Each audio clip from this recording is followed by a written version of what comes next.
Good to see all of you, and welcome to all of you who are joining us online.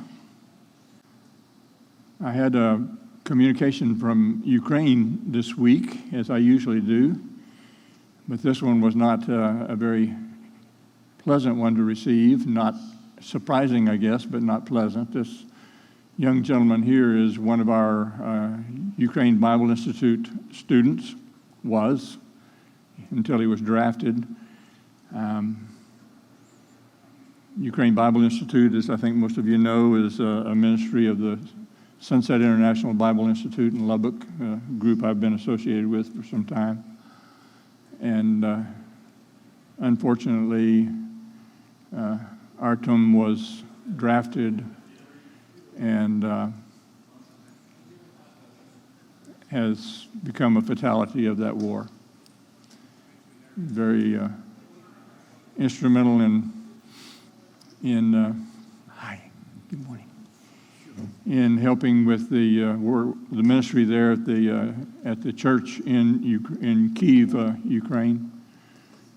Helped with the distribution of supplies that have been going on since the war began, thanks to the donations coming through SIBI. And unfortunately, not only has he been killed in action, but he has left behind a wife and a child, and she's expecting their second child. Such is war.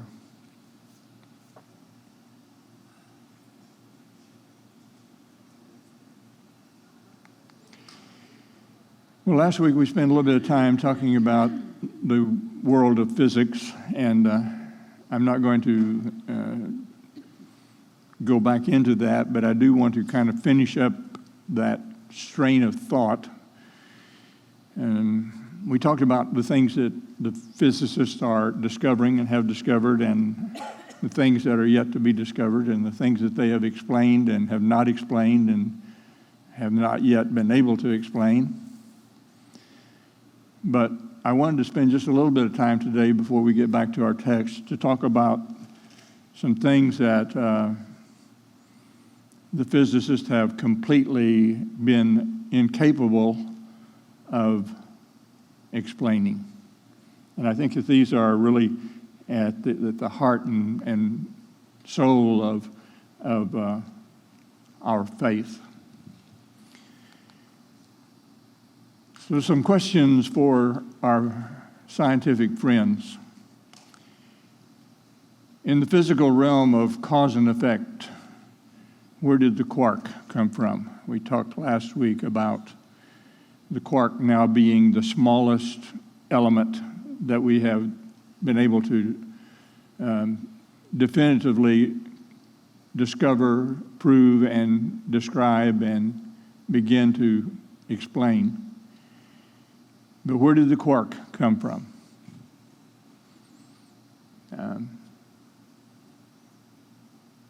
If we talk about cause and effect, what the atheistic scientists will say, well, if cause and effect applies to the natural world, then what caused God? If every effect has to have a cause, what caused God? Would anybody care to give an answer to that question? What caused God?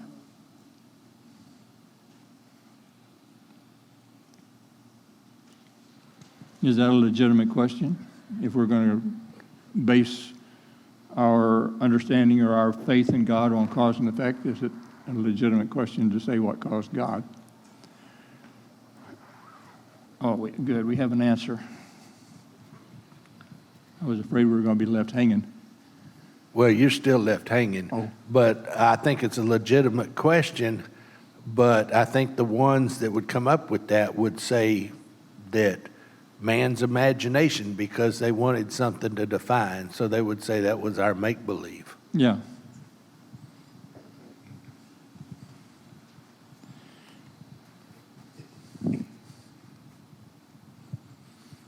They're making the mistake that God is like people. God's not bound by time or anything. So we're nothing like that. I mean, we can't even imagine that.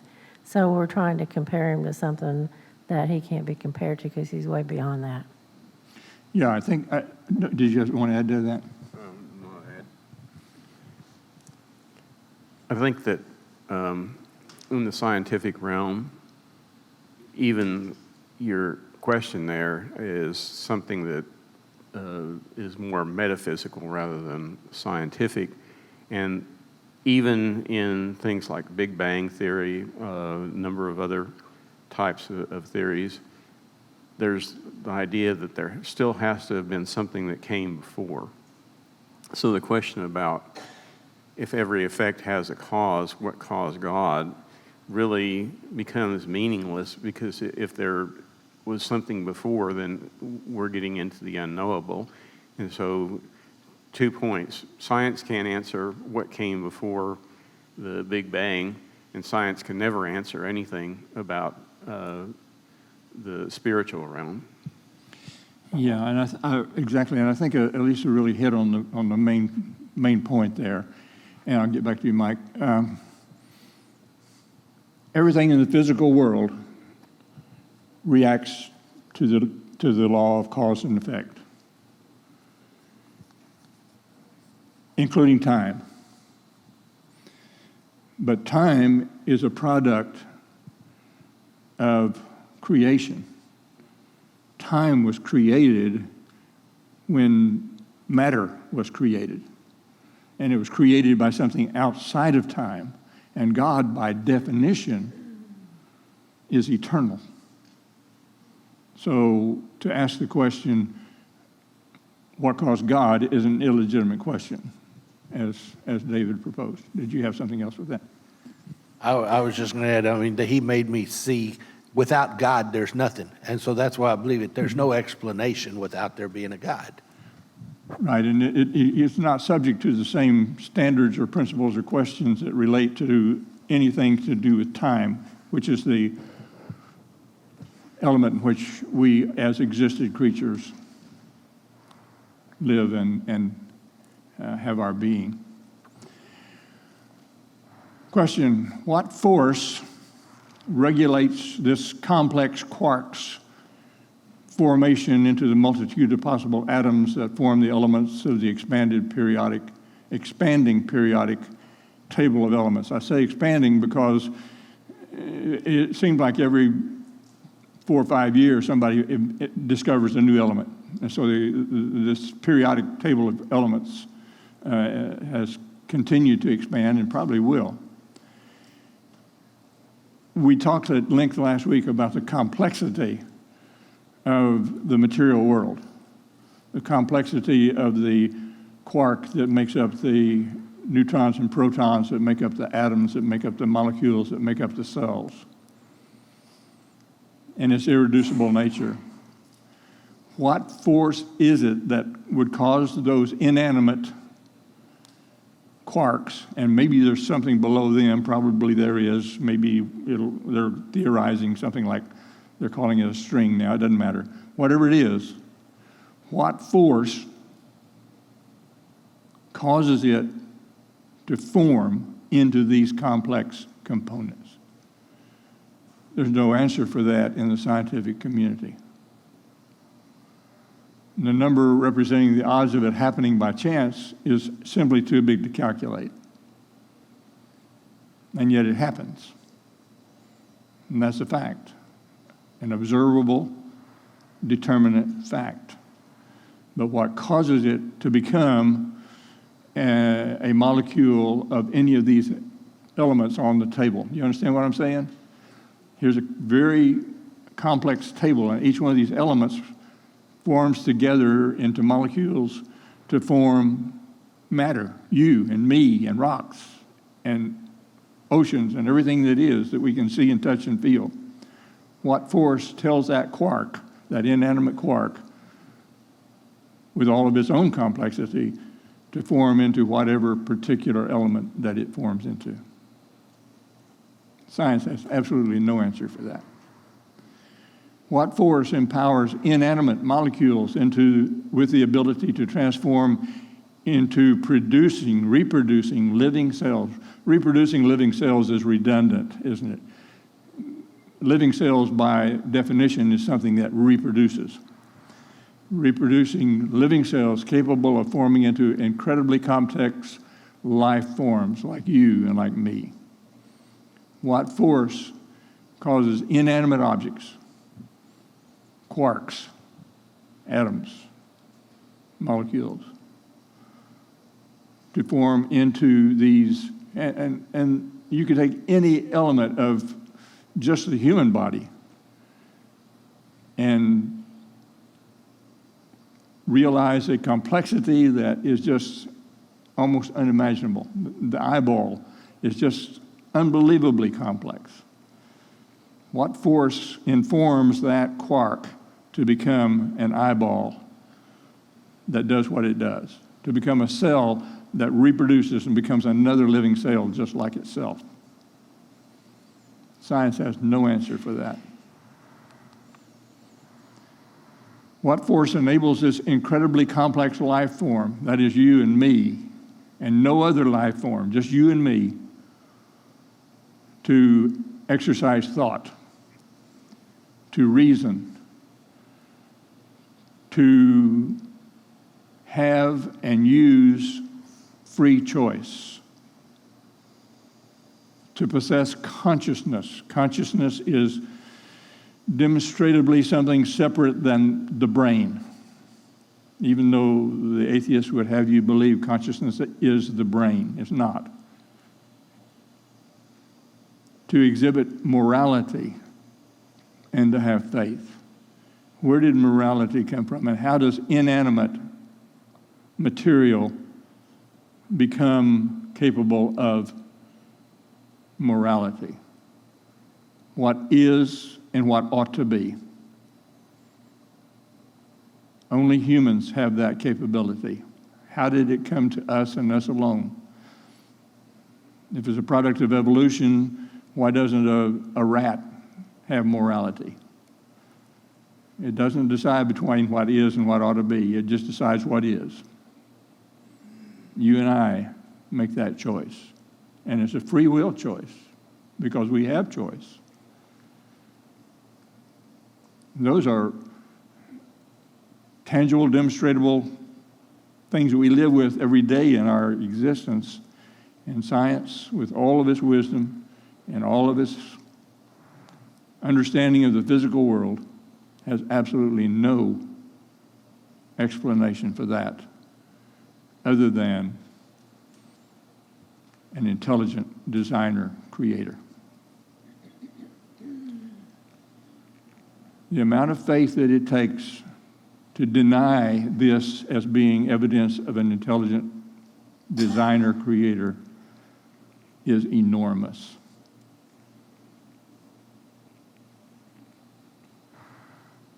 Thoughts, questions?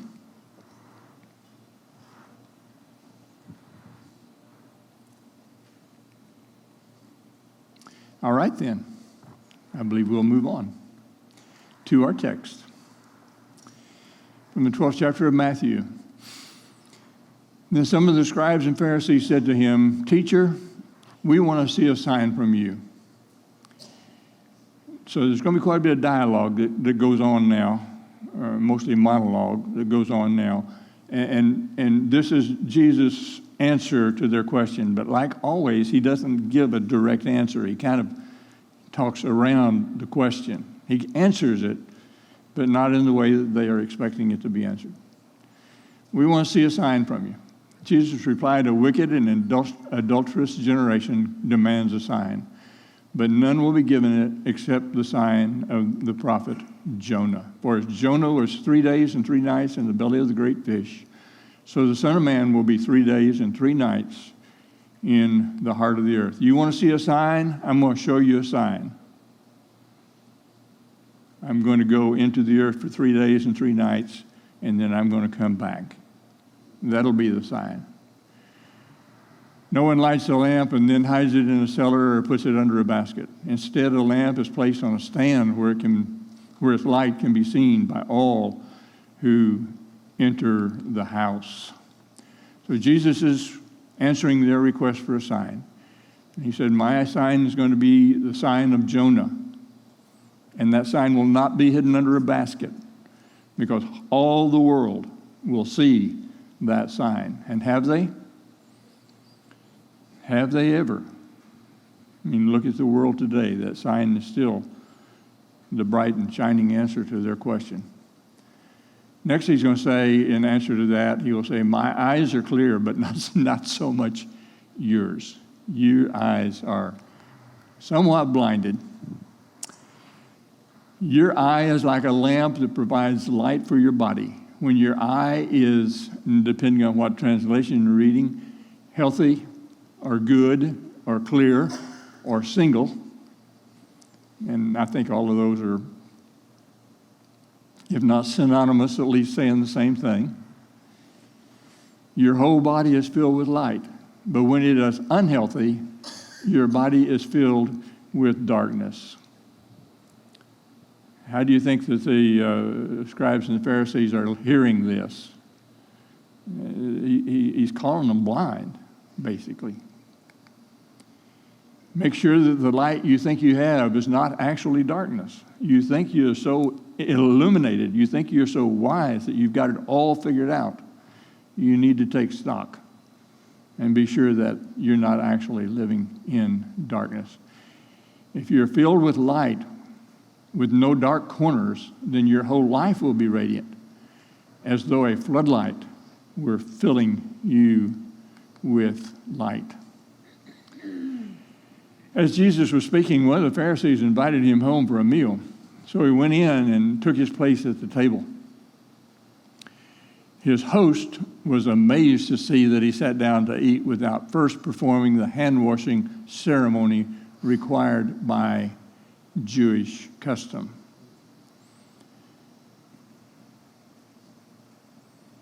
I wonder why he didn't do that. Maybe he was creating a teaching moment, do you think? So many times when Jesus is accused, it's all based not on the law of Moses, but on the Jewish oral traditions about the law of Moses. The translation here calls it Jewish custom. They are customs, not part of the law. So when we see Jesus doing these things, we can't say that he's breaking the law. He's just not conforming to the customs and the traditions that a bunch of religious leaders have imposed upon the people. And the rabbinic rules on ceremonial cleaning, like so many of their oral traditions, are just absurdly detailed and demanding. And the Talmud, which is the accumulation of all of these traditions that the elders, that the Jewish leaders, rabbis, and scribes and Pharisees accumulated over the different millennia, required that the hands be washed before eating a meal if the meal contained bread from one of the 5 chief grains. If the bread on the table, assuming they had bread, and they usually did, had wheat, cultivated barley, smelt, wild barley, or oats, then you had to ceremonially wash your hand before you ate it. If it didn't, you didn't have to. What kind of sense does that make? The washing is performed by pouring water from a cup over each hand. So this is what Jesus has failed to do. He's gone into a Pharisee's house. They've had bread on the table, and apparently it had one of these grains in it, and it would almost have to have. Most bread would have. And he didn't go through the ceremonial washing. And so they're jumping on him about it. The Gemara, which is a combination of the Talmud and the Mishnah. The Talmud the Gemara of the Babylonian Talmud says the practice is so important, the practice of washing your hands ceremonially is so important that neglecting it is equal to unchastity. You might as well be an adulterer as to sit down and eat a meal without doing the ceremonial washing, and risk divine punishment in the form of sudden destruction or poverty. God can strike you dead if you don't wash your hands. It's not really a washing, it's just a pouring. No soap involved. Rabbinic law requires that travelers go as far as 4 biblical miles to obtain water for washing prior to eating bread. If you sit down at a table and there's bread there and you're getting ready to eat and there's no water in the house for whatever reason, or in the tent or under the tree, wherever you are, then you have to walk as far as 4 biblical miles to find some water and bring it back and have your ceremonial washing. Otherwise, God can strike you dead. Now, just to make it a little easier, if you're traveling and you're at point A and you get to point B and you're ready to eat and you decide that there's no water there, you discover there's no water there, then you can either go as far as 4 miles forward to get it, or if you can go only 2 miles back from whence you came and get the water, then you don't have to go the further distance to get it. These are the laws that Jesus is accused of violating. The one exception to this rule, according to their oral tradition, is when a man or a party of men are encamped while on a journey and there's no water to be found in the vicinity of their camp. In that case, the sages of Israel have exempted them from washing their hands prior to the breaking of bread. Then the Lord said to him, "You Pharisees are so careful to clean the outside of the cup and the dish, but inside," he is not very politically correct. Inside you're filthy. You're full of greed, or different translations, you're full of plundering or robbery and wickedness. Fools. Didn't God make the inside as well as the outside? I mean, he's in some Pharisee's home as a guest, and he's being pretty blunt. So clean the inside by giving alms or giving gifts to the poor, and you will be clean all over. Actually, I don't think the Greek has "to the poor" in it. Several translations do, but the idea is inherent in alms. The Greek word for alms infers that you are giving something to somebody who has less than you, or who is in need of a donation, who is in need of charity or an offering or gifts or a handout. So I think even though it may be kind of an explanatory part of that verse, I think it's appropriate. Basically what he's saying is to give what's inside the cup to those who are in need of it.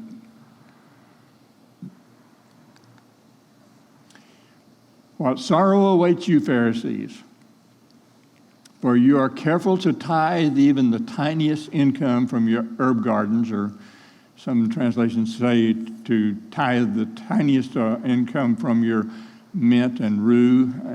Maybe more common current terms might be anise and cumin. But you ignore justice and the love of God. You should tithe, yes,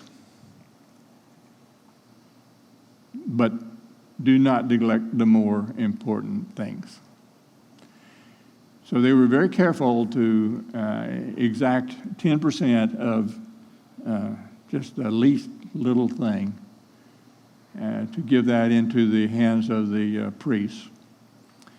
The Talmud even condescends to discuss whether in tithing the seeds of these garden herbs, maybe you ought to even figure out what is 10% of the stalk, just to be on the safe side, okay?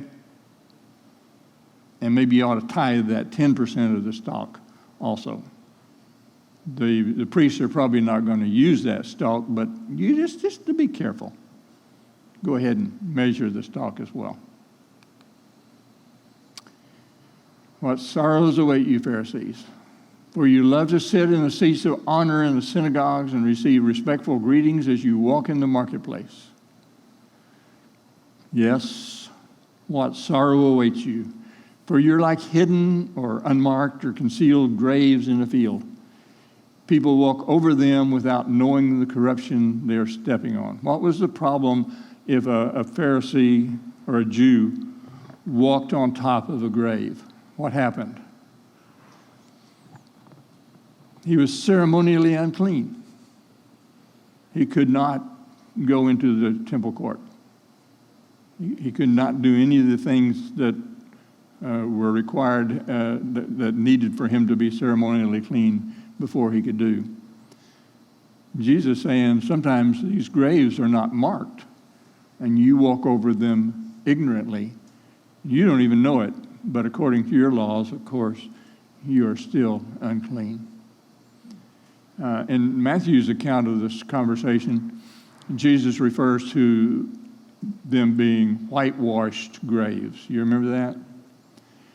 They were whitewashed as a warning against becoming ceremonially defiled by touching them. And if you go to Israel today and you stand on the Mount of Olives, the whole side of the mountain going down the Mount of Olives and also the hill coming up on the other side of the Kidron going up to the Temple Mount, it's just covered with above ground sepulchres, tombs, and all of them are whitewashed. They're all painted white. And the reason for that is a warning against touching them. Because if you touch the grave, then you are ceremonially unclean. And what Jesus is saying here in Luke's account of the conversation is that even though you're not touching the grave, you're still defiled, even in your ignorance, because you stepped on an unmarked grave. This is the conundrum that you have under the rule of the traditions, the oral traditions of the Pharisees. You can be guilty and not even know that you're guilty.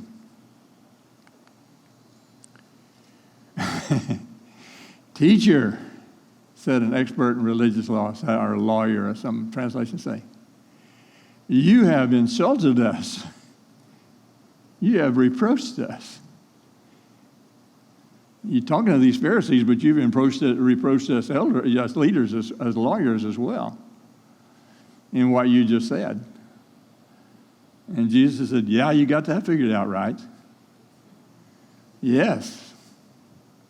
What sorrow also awaits you, experts in religious law, for you crush people with unbearable religious demands, talking about all of these things we've been mentioning, all these oral traditions, and it's a library of laws. It's not a book.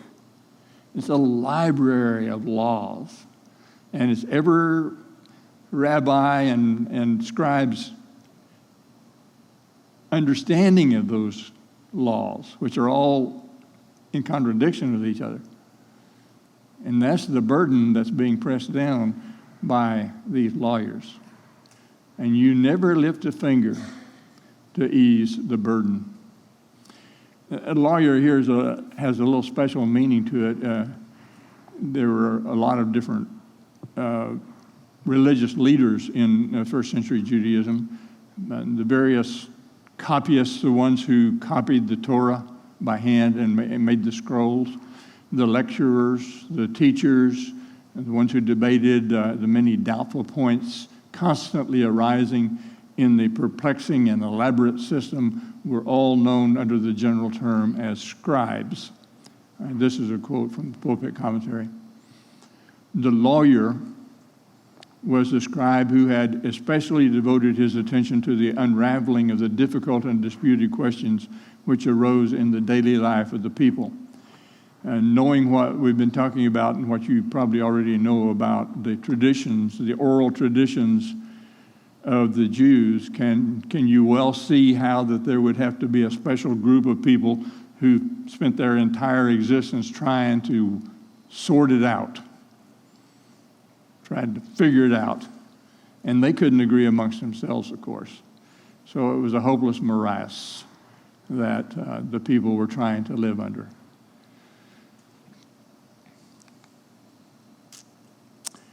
What sorrow awaits you, lawyers, for you build monuments for the prophets your own ancestors killed long ago. But in fact, you stand as witnesses who agree with what your ancestors did. They killed the prophets, and you join in their crime by building the monuments. This is this is really convicting language. Jesus is saying, you are as guilty as the people in your history who killed the prophets. You have joined in that company by building these shrines, commemorating those activities and events.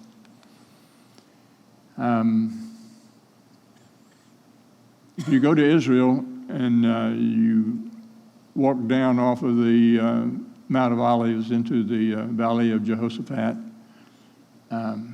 you can still find these tombs. I've got two pictures here, but there are, I think, actually four. I've listed three, but there are four of these tombs that have been built as a commemoration of these prophets, honoring the prophets Jehoshaphat, Absalom, and Zechariah.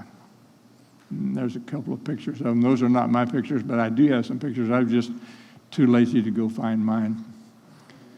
But you'll find them there as you walk up to the Temple Mount. This is what God in his wisdom said about you. You will send prophets and apostles to them, but they will kill some and persecute the others. As a result, this generation will be held responsible for the murders of all God's prophets, from the creation of the world, from the murder of Abel to the murder of Zechariah, who was killed between the altar and the sanctuary. Yes, it will certainly be charged against this generation. You can't get much more convicting than that, can you? I mean, he's going all the way back to Cain killing Abel and bringing it all the way up to the murder of the prophet Zechariah. It's interesting that the word apostles shows up here. I will send prophets and apostles to them, but they will kill some and persecute the others. This is just another example of what we've done in our translation, or not done in our translation. Apostle, as you know, is not an English word. It's a transliterated word, Greek word apostolos. So rather than translating it, they just made it sound English and put it in. So we think about apostles as what? 12 set aside, called out special officers, if you will. And yet that's not what the word is about. The word apostle is just somebody who is sent with a message. The prophets were apostles. Mary Magdalene was an apostle. In this broad interpretation of the word, you and I are apostles. We have been sent with a message. Jesus said, Go into all the world. Make believers, make disciples. That's a commissioning of apostles. But because we choose not to translate some words, we get into difficulty in understanding what Jesus is talking about. So let's talk about Abel and Zechariah a little bit. Perhaps Jesus chose Abel and Zechariah as kind of bookends to be all-encompassing. Abel, of course, being the first religious murder. We don't usually think about Cain killing him for religious purposes, but he didn't he? Because he was jealous that God had accepted his above Abel's. So that's the religious motivation. Zechariah was the last in the Jewish sacred canon of 2 Chronicles to be killed, and he was killed as Jesus described it there at the Temple Mount. And here's the account of that from 2 Chronicles 24, beginning with verse 20. Then the Spirit of God came upon Zechariah, son of Jehoiada, the priest. He stood before the people and said, "This is what God says. Why do you disobey God's commandments and keep yourselves from prospering? You have abandoned the Lord, and now he has abandoned you." Then the leaders plotted to kill Zechariah, and King Joash ordered that they should stone him to death in the courthouse, in the courtyard of the Lord's temple. That is how King Joash repaid Jehoiada for his loyalty by killing his son. Zechariah's last words as he died were, "May the Lord see what they are doing and avenge my death." And I think it's pretty safe to say that his dying request was honored. Looking forward to his own death and the death of Stephen and James and all the martyrs who followed, Jesus, I think, may be here having a remiss moment and looking forward to a time less than 40 years later when Rome would come down with all of its might against the city of Jerusalem, the country of Israel, and would completely destroy the city, including the temple.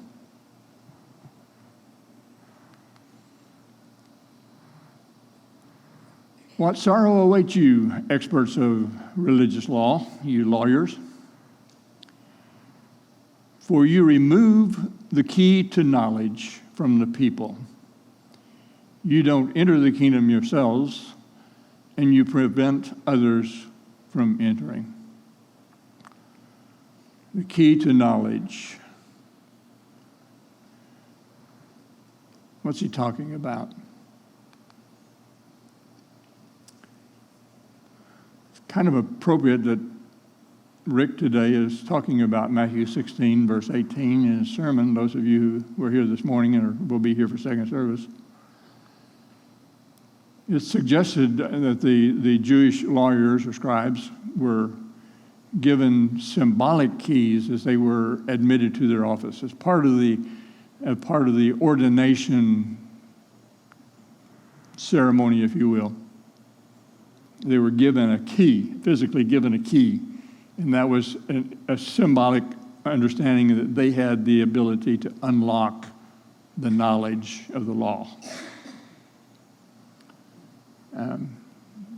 Maybe that's a little bit of the same sort of thing that Jesus had in mind there in Matthew 16 when he first says to Peter, I say to you, you are Peter, upon this rock I will build my ecclesia, and the gates of hell will not prevail against it, and I will give unto you the keys of the kingdom.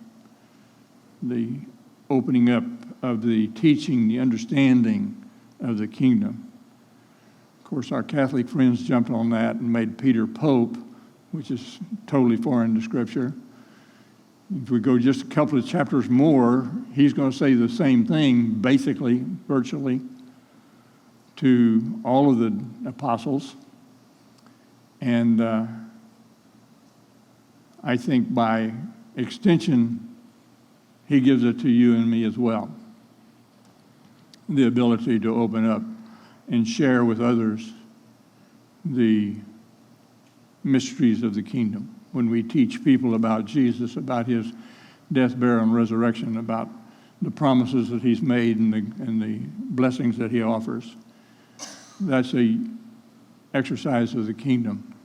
Another example, I believe, of that exercising of using the keys of the kingdom, it was in Acts 15, where we have the Jerusalem Council.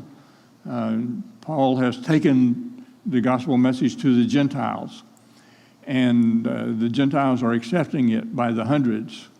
And there are some of the people who have come out of the party of the Pharisees who are still very much involved with the Jewish law, and they are now believers in Jesus, and they're meeting with these Gentiles, but they're not happy that the Gentiles are not observing Jewish law.